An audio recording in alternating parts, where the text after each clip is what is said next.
TJ has an alarm going off. He's excited about the briefing.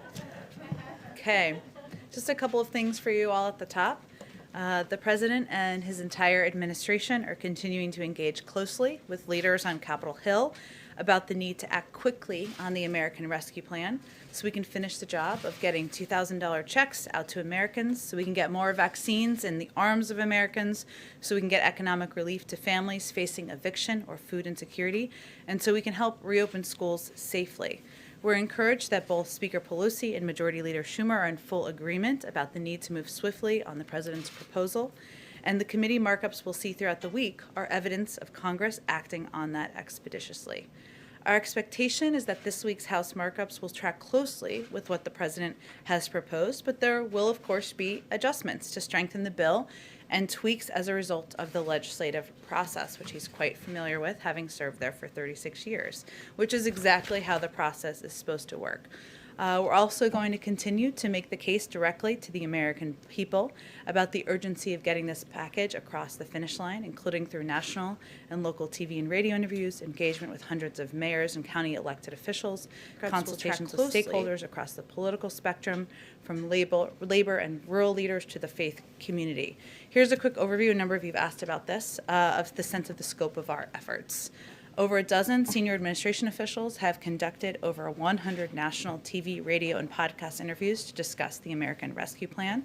We've done over 30 local TV interviews in states ranging from Nevada to Louisiana to Pennsylvania. In the last week alone, our legislative affairs team had done more than 300 calls with members and staff on the Hill, including 40 calls with Republicans or bipartisan groups. And you can expect that the president will engage throughout the course of this week with a range of stakeholders, including business leaders, mayors and governors. And as we've discussed before, this message is resonating. Poll after poll show a bipartisan majority of the American people in support of the president's plan. A couple of other quick updates for all of you. Many folks likely noticed, if you all watched the Super Bowl, the President and the First Lady yesterday appeared in a PSA that aired during the pregame show, thanking healthcare workers and addressing the importance of continuing to wear masks and getting vaccinations when it's your turn. This is a good example of how you can expect the White House in the coming months to reach out with critical public health messaging as part of an education campaign, meeting Americans where they are, on their couches, watching the Super Bowl for yesterday, and communicating about the important mitigation steps people can take. As many of you also know, last night during the Super Bowl, President Biden called service members to thank them for their courage, dedication, and service to our nation. He first called troops with Resolute Support Mission in Kabul, and then the USS Nimitz. He then shared via ship broadcasts a message to the nearly 5,000 sailors and Marines who comprise the USS Nimitz crew. With that, let's get to your questions. Go ahead, Alice. Thanks, Jen. I have two. The first is on your favorite topic, impeachment. Does the president have plans to watch any of the trial this week? And does the White House prefer a speedy impeachment trial, or would the president prefer a full airing of the violence at the Capitol and Trump's role in inciting it through things like live witnesses? Well, first, the president himself would tell you that we keep him pretty busy, and he has a full schedule this week, which we will continue to keep you abreast of as soon as we have more details. But we've already announced his plans to go visit the NIH, to go visit the Department of Defense. As I noted, he will be engaging with business leaders, mayors, and governors, and of course, continuing to make the case and have conversations with Democrats and Republicans directly about his hopes and plans for the American Rescue Plan moving forward as quickly as possible. So I think it's clear from his schedule and from his intention, he will not spend too much time watching the proceedings of any time over the course of this week. He will remain closely in touch with Speaker Pelosi, Leader Schumer, a range of officials on the Hill about his plan, and that's exactly what they want him to do, is to remain focused on that. And he will leave the pace and the process and the mechanics of the impeachment proceedings up to members of Congress. And President Biden said there's no need for Trump to receive intelligence briefings. Has Trump requested any? Has he received any? And is that the official decision, or who is that decision left up to? Well, the president said when asked that there was no need for him to receive them, and he referenced, of course, his erratic behavior, which I think many Americans would agree with him on. He was expressing his concern about former President Trump receiving access to sensitive intelligence, but he also has deep trust in his own intelligence team to make a determination about how to provide intelligence information if at any point the former president requests a briefing. So that's not currently applicable, but if he should request a briefing, he leaves it to them to make a determination. Go ahead. Oh, sorry, I've been meaning to go to Reuters next, so we'll go right to you next. Go ahead. Thank you so much. So you mentioned that there will be adjustments, or there could be adjustments to Sure. the ARP. One component of that was really important as far as the campaign promise was the $15 minimum wage. The president has already signaled that that may not make it into the full package. How important is that measure still to the White House, and how will you get it done? And then also the other thing that came up this weekend is looking at tweaking the level of who gets the stimulus checks. And Janet Yellen mentioned 60,000. Can you explain who gets left out, right? You know, if you get the 60, if you know, who is between the 60,000 and the 75,000? Sure. Well, in the first question, the president remains firmly committed to raising the minimum wage to $15. That's why he put it in his first legislative proposal, and he believes that any American who is working a full-time job trying to make ends meet should not be at the poverty level, and it's important to him that the minimum wage is raised. He was referring this weekend to, as you noted in your question, the parliamentary process. Obviously, it's the most likely path at this point is through a reconciliation process. There is a parliamentarian who will make decisions about what can end up in a final package. And that was certainly what he was referencing in his comments. In terms of what the options are, we'll see what the parliamentarian decides, and then we'll see what additional options are, but we're getting a little ahead of where we are at this point in the process. I'm sure we can continue to have a discussion about it in here. And then say your second question one more time. 60,000.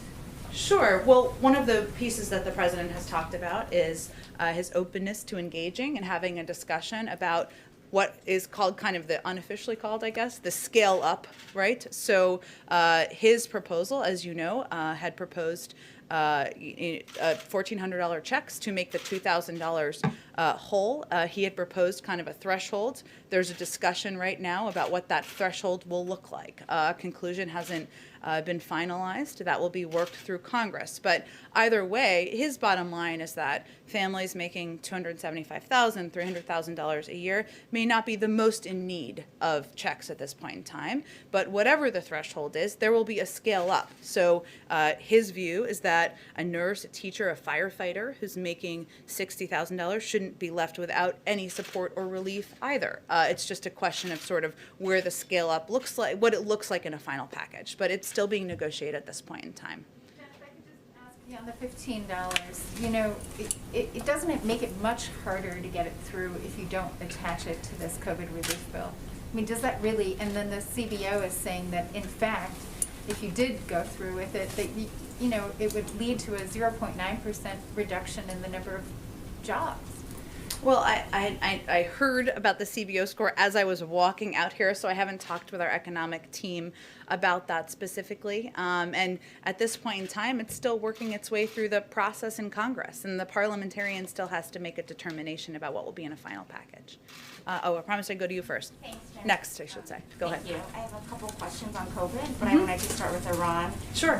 President Biden said that the U.S. would not lift sanctions first and that Iran would have to stop enriching uranium before negotiations could resume. But since then, the Supreme Leader has said that the U.S. has to act first and roll back sanctions in order to re-engage.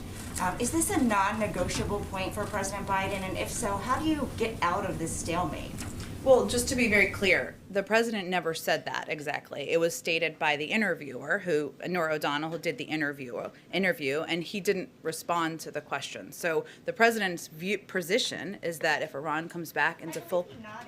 I think if we were announcing a major policy change, we would do it in a different way than a slight head nod. But overall, his position remains exactly what it has been, which is that if Iran comes into full compliance with its obligations under the JCPOA, the United States would do the same. and then use that as a platform to build a larger and stronger agreement that also addresses other areas of concern. And that would, of course, be done with our P5+1 partners, as it was done when we were putting together the JCPOA in the first place. So what's the response to Iran's argument that it was actually the U.S. that violated the JCPOA by abandoning it, and therefore it's the U.S.'s burden to re-engage? Well, those were actions of the former administration, as you know, and President Biden, of course, was a part of an administration that were advocating for the plan to be put together to begin with. But I think his position, the position of our national security team, and the position that he's been in discussion with our partners about, or I should say conveying to our partners, is that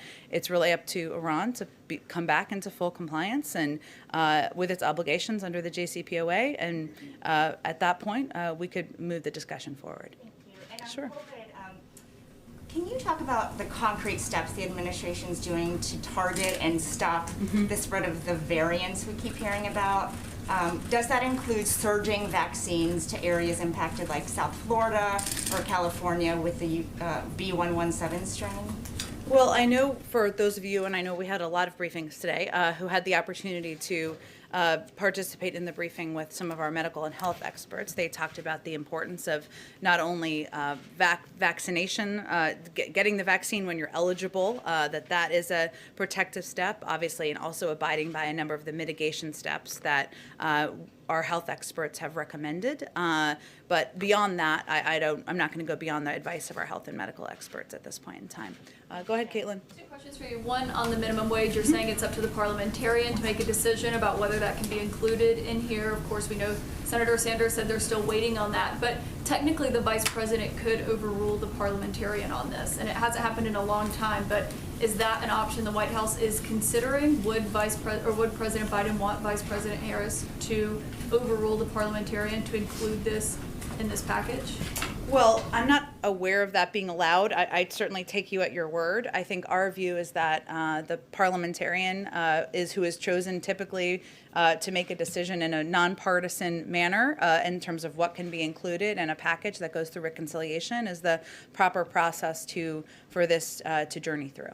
So when President Biden told CBS that he did not think it was going to survive, who had told him that it wasn't going to make it through likely?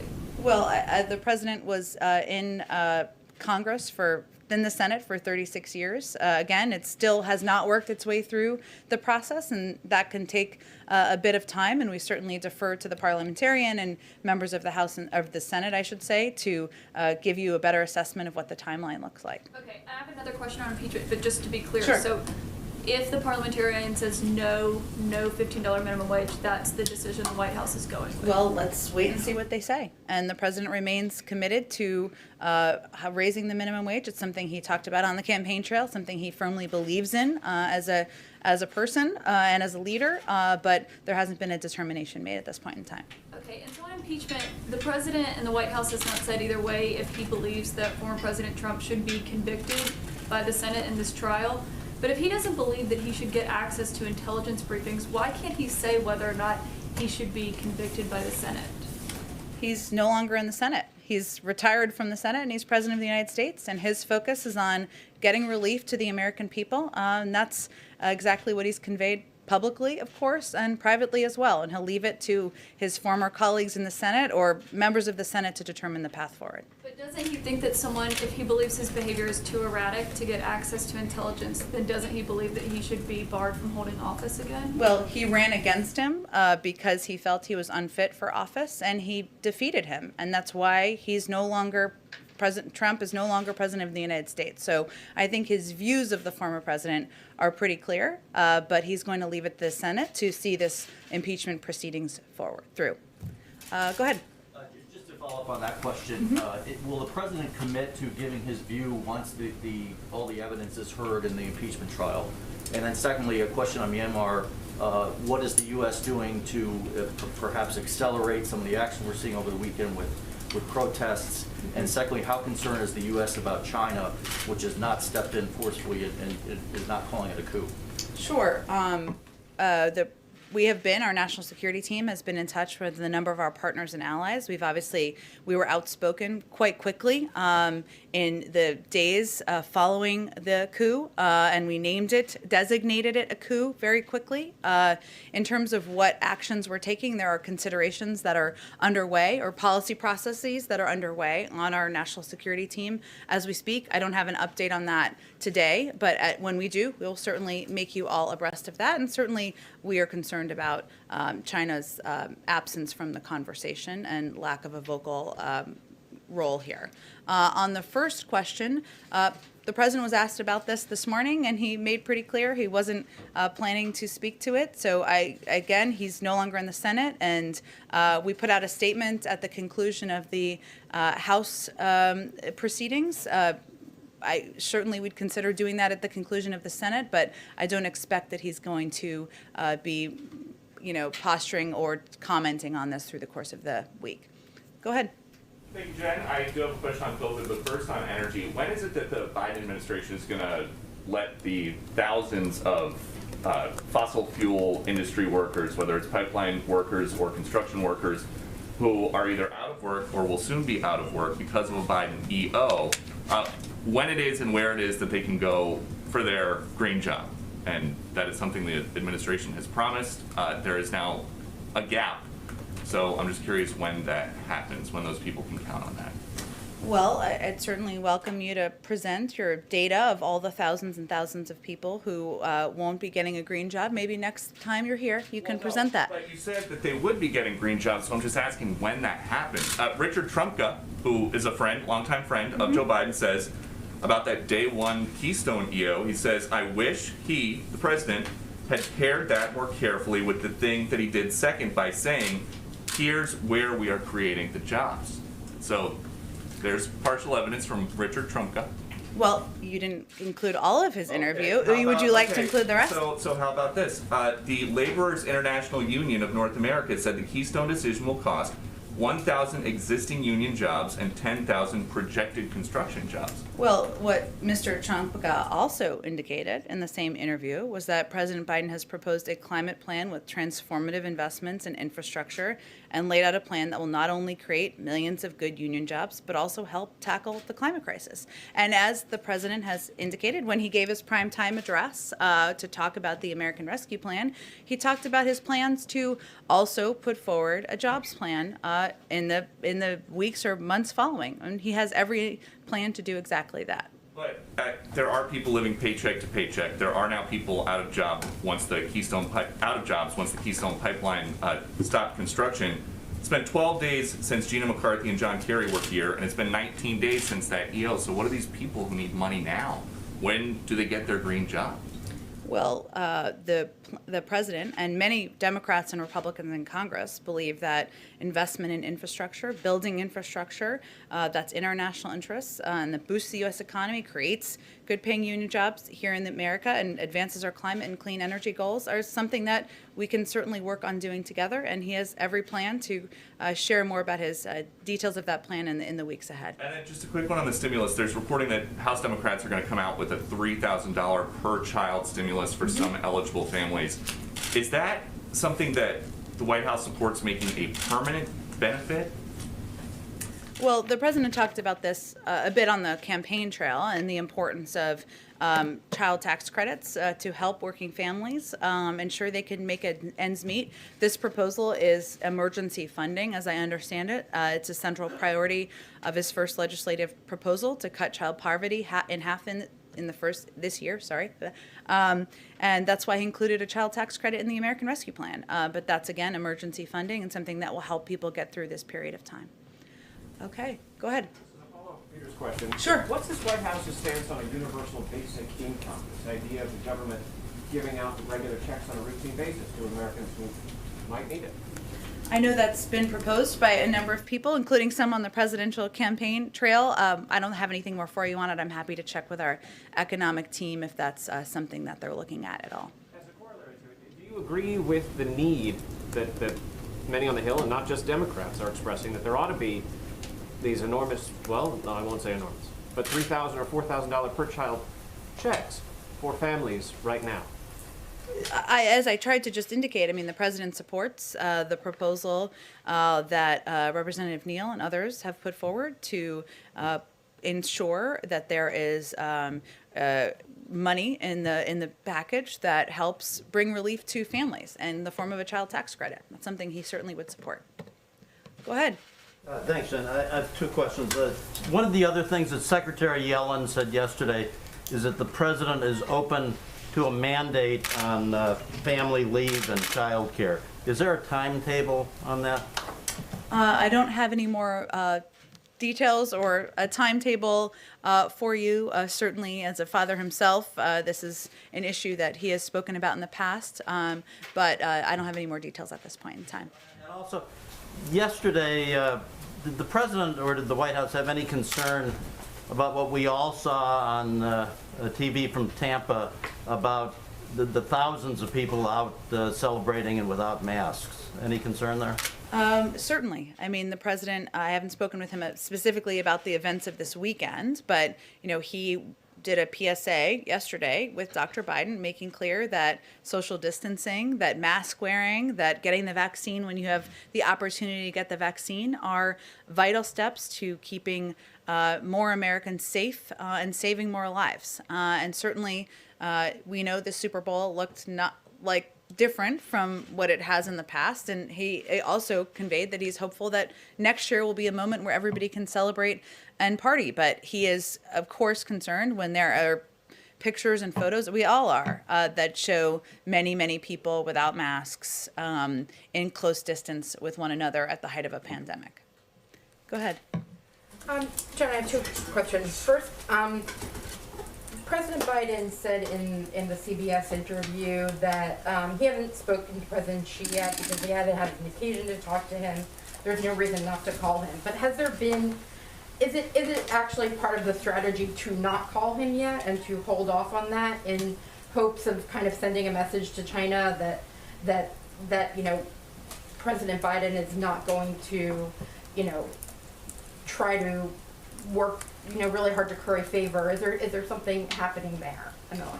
Well, part of our strategy is to consult closely with our partners and allies. And you saw we did readouts of these calls over the past week or so that the president spoke with the Prime Minister of Japan, he spoke with the Prime Minister of South Korea, he spoke with the Prime Minister of Australia.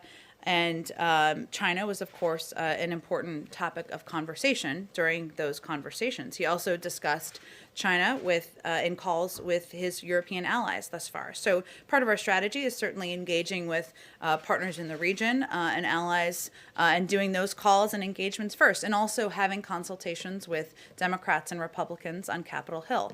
I know I can't say this forever, but we've only been here 2.5 weeks.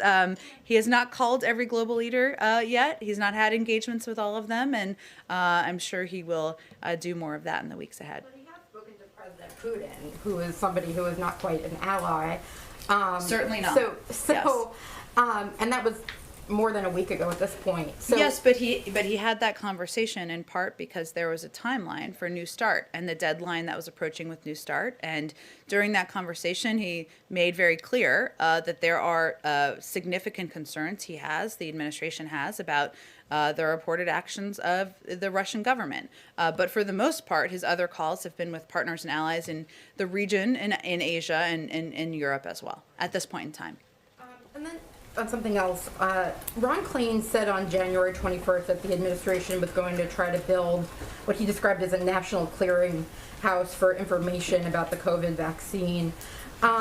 Is something like that being built in the administration? And if so, how long do you think that's going to take? I think people are really struggling to find information about their state, their county, and you know, there's so much difficulty in the vaccination process. You're right. There's a great deal of confusion, and one of the focuses we have had is trying to alleviate that confusion. And part of that has been through working with governors and local elected officials. One of their biggest requests has been to have more of a heads up on how much vaccine supply there would be. Of course, to increase vaccine supply, we've worked to do both to ensure that there's through planning time for vaccine allocation, increases in allotments as supply allows, and of course deploying government resources to sites where they are needed. We're looking at a host of measures that could help us achieve our goal, of course, of getting 100 million vaccines in the arms of Americans in the first 100 days, and also ensuring that we're reaching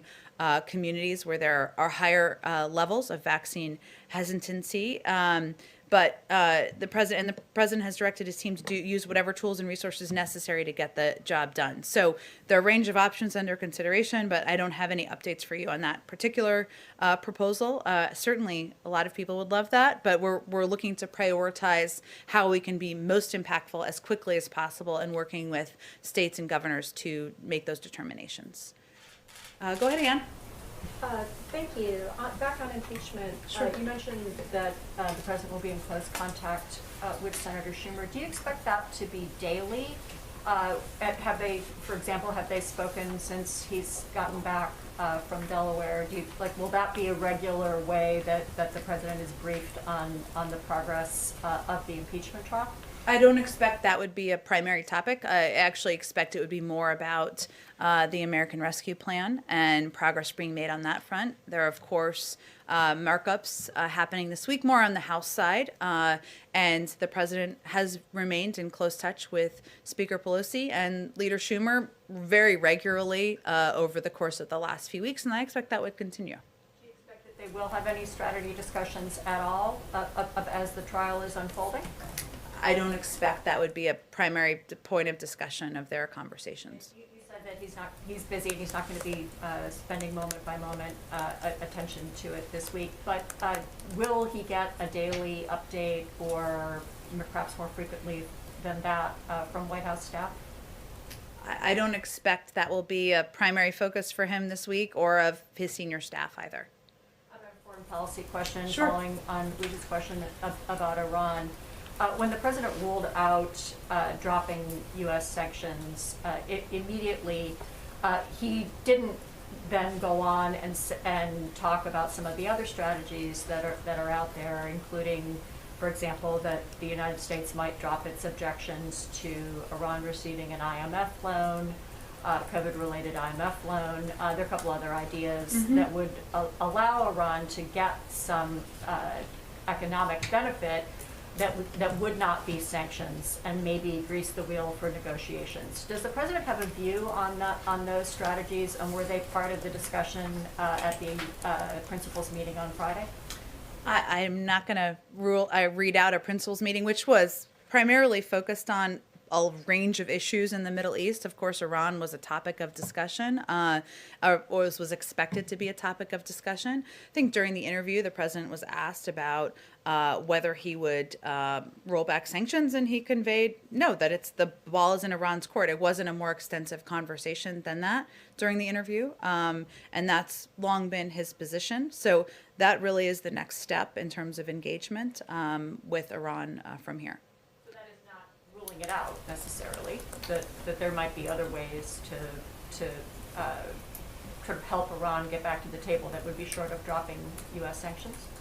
Well, again, I think his view is that the ball is in Iran's court to come back into full compliance with the JCPOA, and that would be the basis for the United States doing the same, and then using that as a platform to build a longer and stronger agreement. But that is really the next step, in his view, in the process. I have one more very quickly on the post office, if I could. On-time first-class mail delivery dropped to 38% in December of this year from 92% the year before. Does the president have a view on whether the Postmaster General should keep his job, and if he would like to see the Postmaster General removed, would he move to change the makeup of the governing board that could make that happen? Well, as I understand it, there are a number of openings right now on the governing board of the post office, or vacancies, I should say, that would, of course, work their way through a personnel process. I don't think I have anything more on this for you, but I can follow up with our team and see what more we can report out. Go ahead. Back on the subject of the COVID checks, Bernie Sanders said it would be absurd to lower the threshold, the income threshold, and some other Democrats have raised the prospect that doing so could lead to a political backlash, given voters in Georgia were explicitly promised this aid by the president, and they didn't really have any reason to believe that fewer people would qualify for that aid under the Democrats' plan. So I'm wondering if that's something you guys are concerned about, and how you would address that criticism.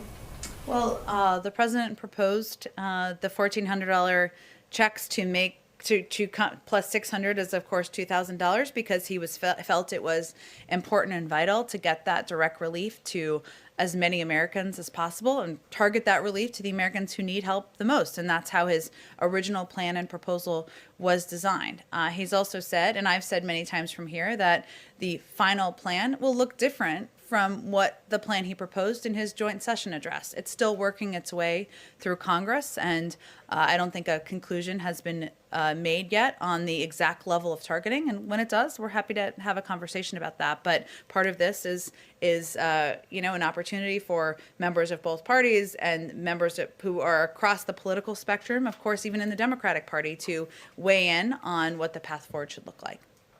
Go ahead in the back. Thank you, Jen. A little bit of follow-up on the Iran and China question. What does President Biden consider the biggest threat to the U.S. national security? Overall in the world?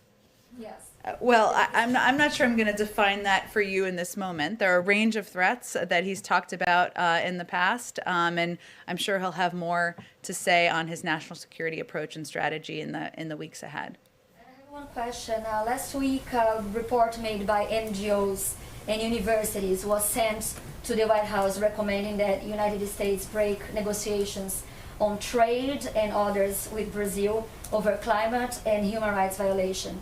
And likewise, some Democrats on the Hill already had expressed the same opposition to expand economic partnership with Brazil.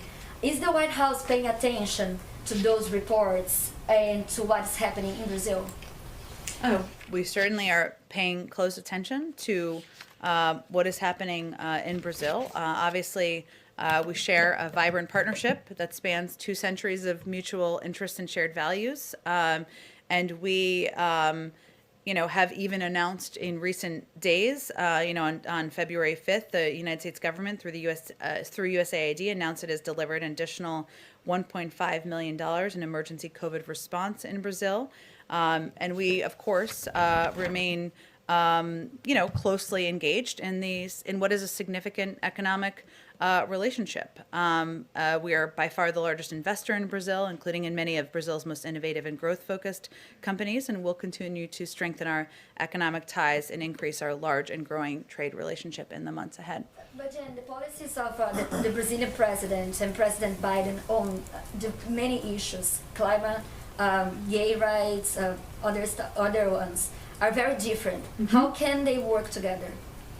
Well, just as is true in many of our relationships, we look for opportunities to work together on issues where there is joint national interest, and obviously there's a significant economic relationship, and we will not hold back on areas where we disagree, whether it's climate or human rights or otherwise. And so that will be the path forward with our relationship with Brazil as well. Go ahead, Yamiche. Thanks so much. A few questions. The first is, what should Americans take away from the fact that President Biden campaigned on unity, talked about unity, got into office, about 2 weeks in, has decided, all but decided it seems, to go with a process where Democrats can pass a $1.9 trillion plan without the support of Republicans? I know that there are Republicans across the country that the White House is pointing to saying they support this bill, but there is the fact that Democrats don't have to have Republican support in Congress for this bill, and the president is seemingly supporting that process. So I'm wondering what people should take away from that, and will that definition of bipartisanship be the one that is going forward with this White House? Well, the president ran on unifying the country, not on creating one political party. But I will note that 16 of the last 21 reconciliation bills that have gone through Congress have been bipartisan. And certainly, there's opportunity for Republicans to not only offer amendments as it's going through the House committee process, and then we'll go through the Senate committee process following that, but they will have the opportunity to, of course, vote for a package that the vast majority of the American people support. The president is his first priority is getting relief to the American people. But the vast majority of the public, Democrats, Republicans, independents, are with him in that effort. There's a long history of bipartisan support for reconciliation bills, a parliamentary process. Again, I don't think the American people are particularly worried about how the direct relief gets into their hands. And that if that's the process that it moves forward through, which seems likely at this point, the president would certainly support that. I have a question also on impeachment. I know the president, you say, isn't going to be watching it, but there are going to be millions of Americans who will be watching it. I wonder what the president's message is to Americans, especially the ones that are still mourning the loss of people who died in the Capitol, who are still wondering whether or not former President Trump will be possibly acquitted in this trial, even if President Biden doesn't want to say whether or not President Trump should be convicted. I just wonder if the White House has any message to Americans who are gearing up for what could be a tumultuous and traumatic 2 weeks. Well, the president's focus is on delivering what those millions and millions and millions of Americans care deeply about, which is getting the pandemic under control, putting putting millions of Americans back to work, getting vaccines in the arms of Americans, reopening schools. And he has been clear that he views the events of January 6th as a horrific attack on our democracy. He put out a statement. We put out a statement from him, I should say, when the House voted, but he's going to leave it to the Senate to determine the path forward here.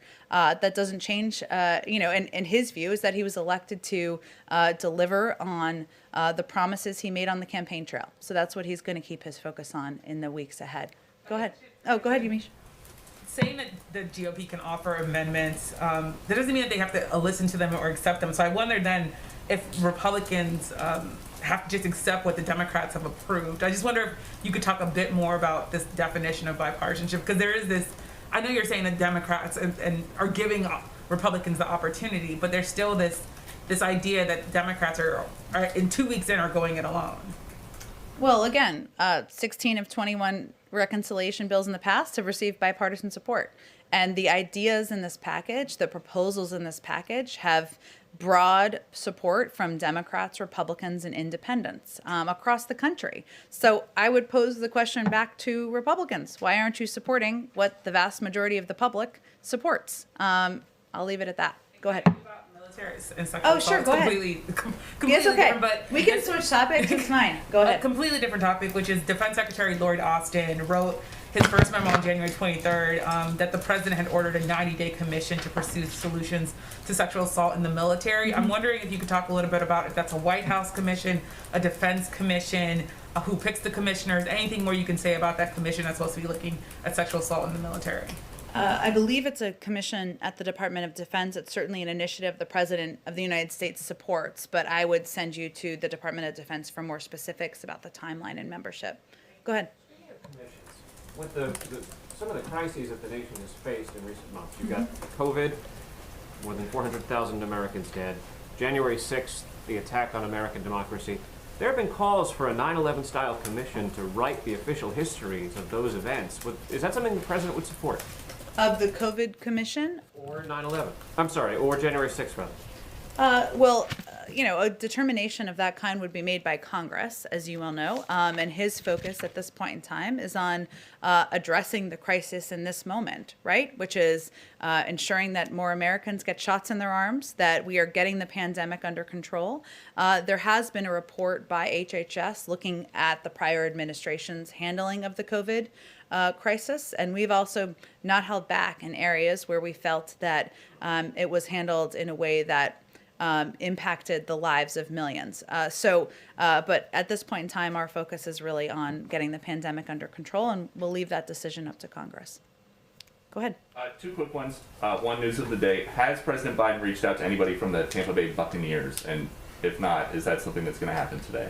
It's very exciting, the outcome of the Super Bowl, I guess, if you're a fan of the Buccaneers. But we will be inviting, I don't have an update for if it's happened yet, but I do have an update that we look forward to inviting the Buccaneers as well as the 2020 NBA champions, the Lakers, to the White House when it is COVID safe. But I don't know when that will take place yet. Thank you. And on immigration, there's some new reporting that ICE is going to get some new guidance to no longer focus on deporting illegal immigrants who have been convicted of DUI, simple assault, solicitation, drug-based crimes, among other things. And I'm curious how that is in the interest of public safety.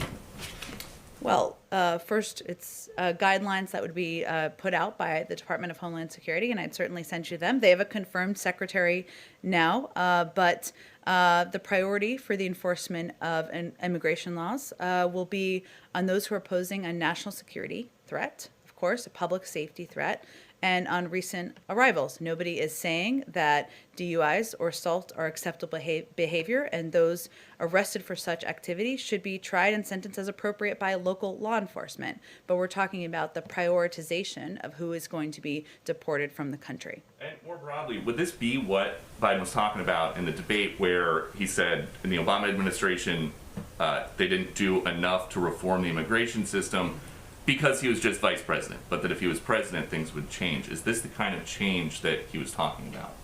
Well, I think the kind of change he was talking about was putting forward an immigration bill at a time where modernization of immigration is long overdue, that addresses not only a pathway to citizenship, but puts in place smart security measures and addresses the root causes of these issues in the countries in Central America. So I think that's primarily what he was referring to, but also prioritization, which again would be up to the Department of Homeland Security to ensure our focus is on the individuals who pose the greatest national security threat, is also something he's long supported. Go ahead, Caitlin. Sorry. You seem to be saying this, but I just wanted it to be clear. Yeah. Former President Trump has not requested any intelligence briefings, right? Not that I'm aware of, but I would point you to the intelligence community and the ODNI for more specifics. And to follow up on that, why is there a reason Morgan Muir is no longer leading President Biden's daily intelligence briefings? I believe he's overseeing the process of preparing materials, but I don't have any more details. I'd point you to ODNI on that as well. Okay, so there's no reason you know that he's not leading the in-person briefings. He's assembling the daily brief, Yeah. he's not leading them in person. Which like is he a very was. important role to play and very labor intensive, but I would point you to them for more specifics on the briefings and who will be providing the briefings. Go ahead. Thanks, Jen. I have two questions. One's a quick follow on Sure. impeachment. Aside from the particulars of this case, does President Biden think it's constitutional to impeach and convict a former president who is no longer in office? I'm just not going to have any more for you on weighing in on impeachment. I appreciate it's a big story, but our focus is on the American Rescue Plan and delivering for the American people. Got it. I do have a Yep.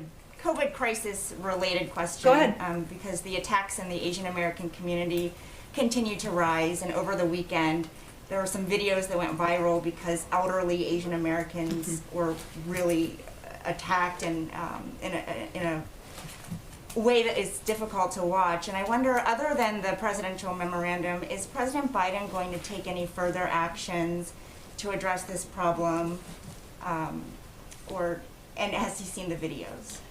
I'm not aware that he's seen the videos, but he is concerned about the discrimination against, the actions against the Asian American community, which is why he signed the executive order and why he's been outspoken in making clear that, attacks, verbal attacks, any attacks of any form are unacceptable, and we need to work together to address them. But obviously, the executive order is something he did very early in his administration. It's still early, but even earlier, because he felt it was so important to put a marker down.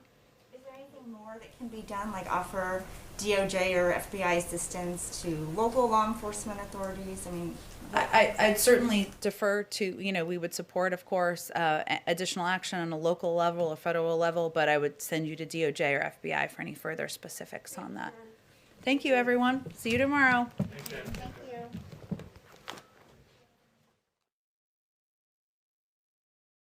All right, just a moment.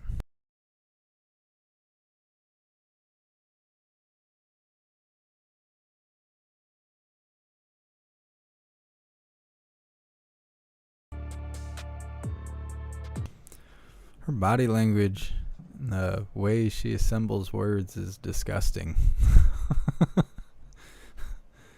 That person is vile. Vile.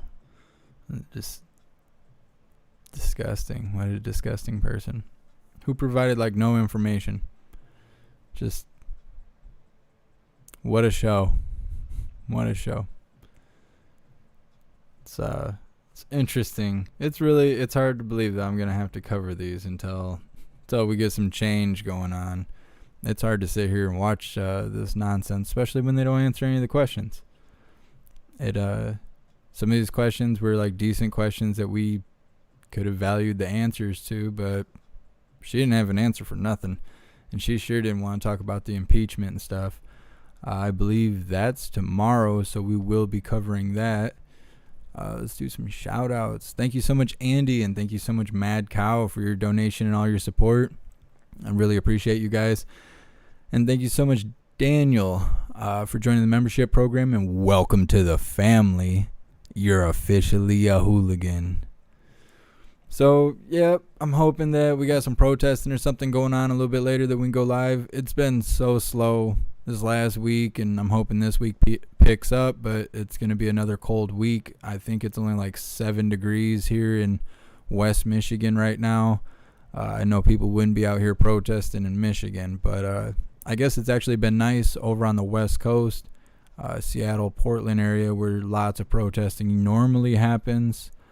So I'm wondering if we will see anything going on over there. If so, we will be covering it. I see a lot of people talking about that march or whatever that supposedly happened in D.C., not last night, but the night before. There's something weird about that story. I know earlier in the day they had like rallies or kind of like some get-togethers and stuff in D.C. that happened like in the daytime. But at night, this footage came out of people marching, possibly even rioting in the streets of D.C. There's maybe 5 videos or 6 videos of it, but they're just a few seconds long. What I think is strange about it is that all of the video footage comes from only one source. There's only one person that has the footage. No one else has footage. When that footage came out, which is probably like 10, 11 o'clock at night Eastern time that day, people in the chat were letting me know, because I was ending a live, that was possibly happening. And so I looked for it on all platforms. I did every kind of keyword search I could do, and I could not find anyone going live on it. So I started looking for uploaded videos. This one person on Twitter was the only person that had any footage. Every single piece of video I have seen, period, about that night has that same person's watermark or logo or whatever in the lower right hand corner, and there's nothing else on it. So for a march or a riot that was so big, why did no one cover it live? Because during the events earlier in the day, there were 6 or 7 live streamers for peaceful talks and discussion and whatever they were doing. But then all of a sudden at night, there's a riot and no live streamers. There's no one covering it. There was people mentioning that, like, the next day there was people live streaming in DC, just walking around showing the changes, and there was mentions of the supposed march or the supposed riot, but they were saying that, like, even on the police scanners, there was nothing. There was nothing on the police scanners. There was nothing on the radios that night saying that there was a riot or anything like that. Also, if you watch the footage, most of it has like bike cops. I think there is like one clip that has like riot police. Well, that's kind of one indicator that would be coming across police radio and police scanners and stuff like that you would hear about it.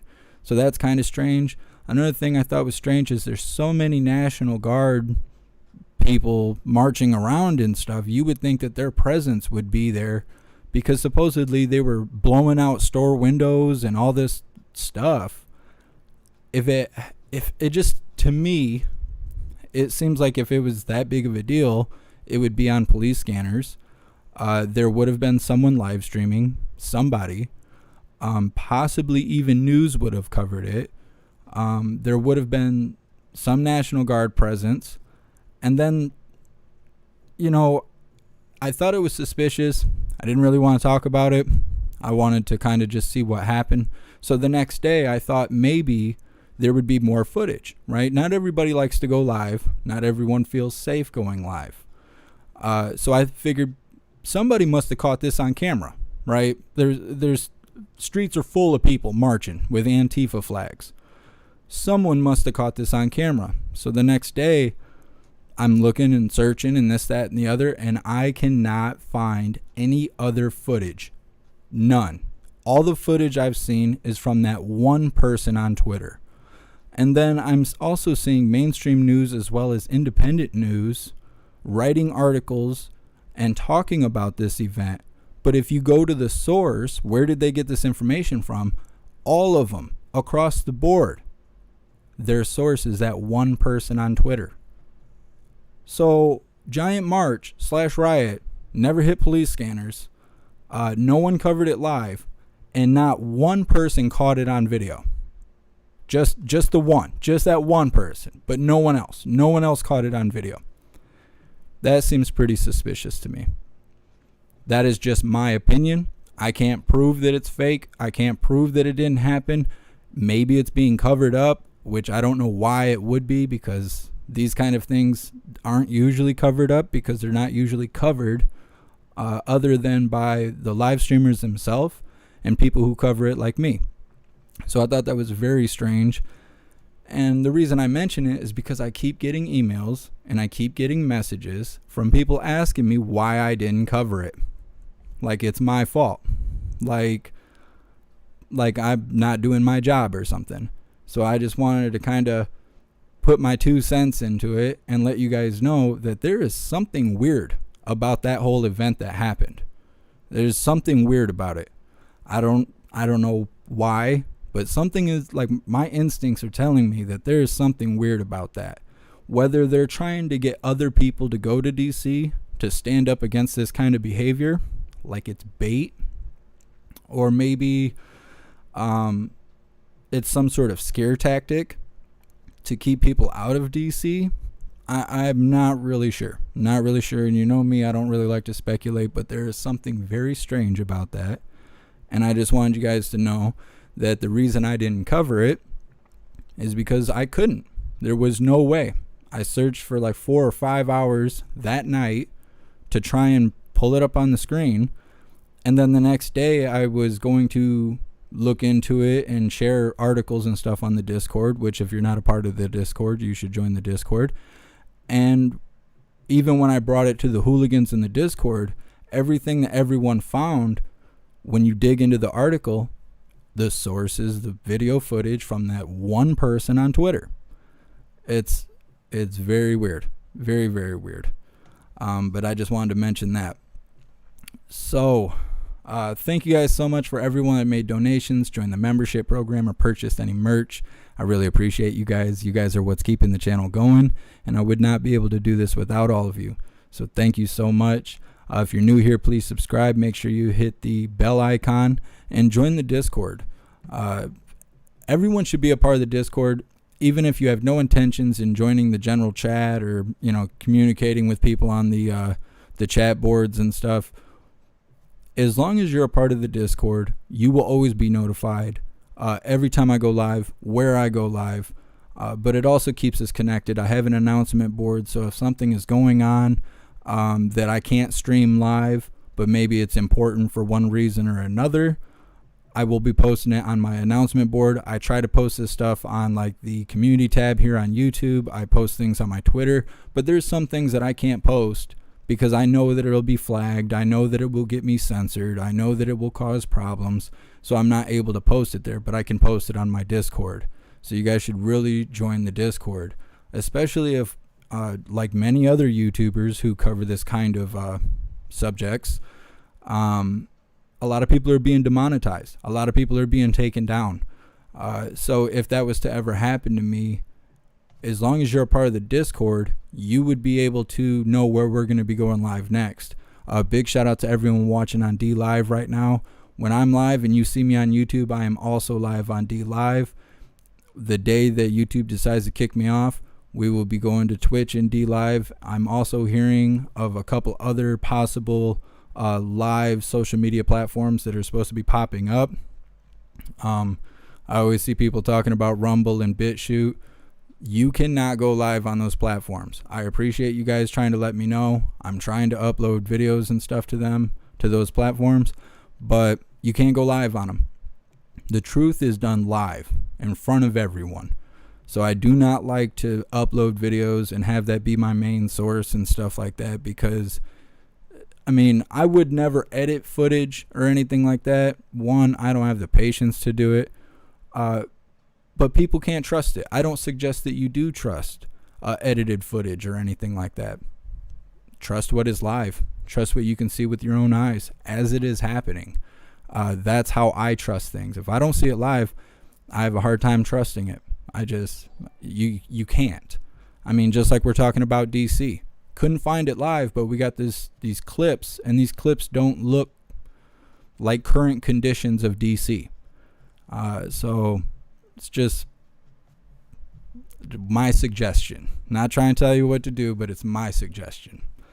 But yeah, so I will be keeping my eyes open to see what's going on next. I think that Walter will be speaking at like 2 o'clock, which is in like an hour. We will possibly be covering that. Otherwise, I'll be looking for marches, protests, the normal stuff, the normal stuff. So I will see you guys on the next live. Until then, stand tall, shine bright. That's a wrap.